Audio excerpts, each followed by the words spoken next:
The Santa Rosa First Peoples community, in collaboration with the Center for Orientation and Integral Investigation, COIN, and the Caribbean United Against GBV, presents this 12-part series on gender-based violence intervention and prevention measures under the theme Unmasking Myths, Promoting Peace. My name is Kareem de Graaf. How teachers and school managers can help girls and boys who experience gender-based violence. One of the main challenges for teachers is to identify children at risk.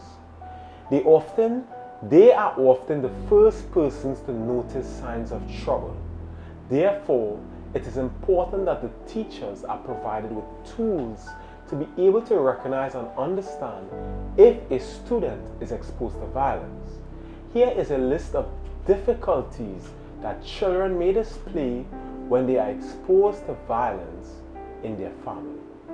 Physical complaints. They have headaches or stomach aches. Separation anxiety. Beyond what you would normally expect for the age of a child. Sleeping difficulties or fear of falling asleep.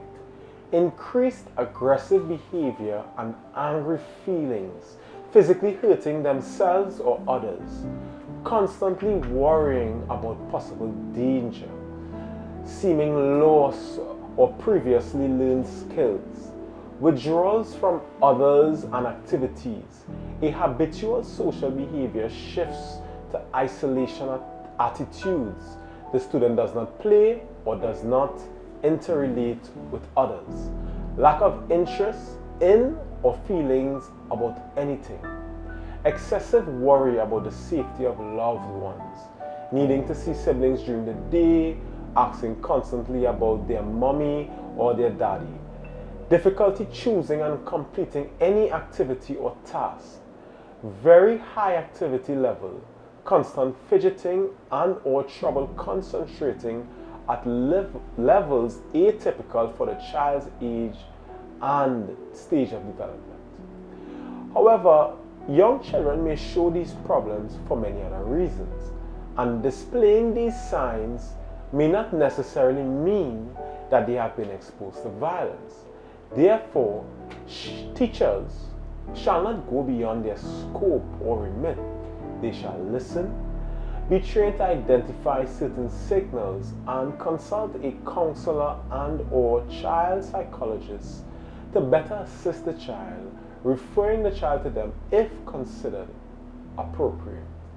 It usually helps children to talk about the violence or troubling events in their lives with a trusted adult. So, teachers may receive disclosures about violence in the home from children.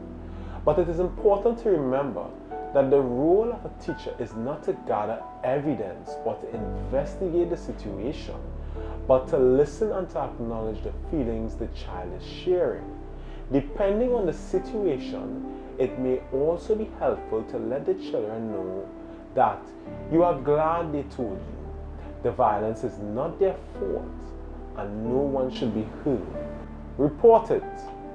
Violence is always a risk factor for children, whether or not they have been directly abused, and should therefore always be reported to the designated Child Protections Officer. This production was brought to you by the Santa Rosa First Peoples community in collaboration with the Center for Orientation and Integral Research, COIN, and Caribbean United Against Gender-Based Violence.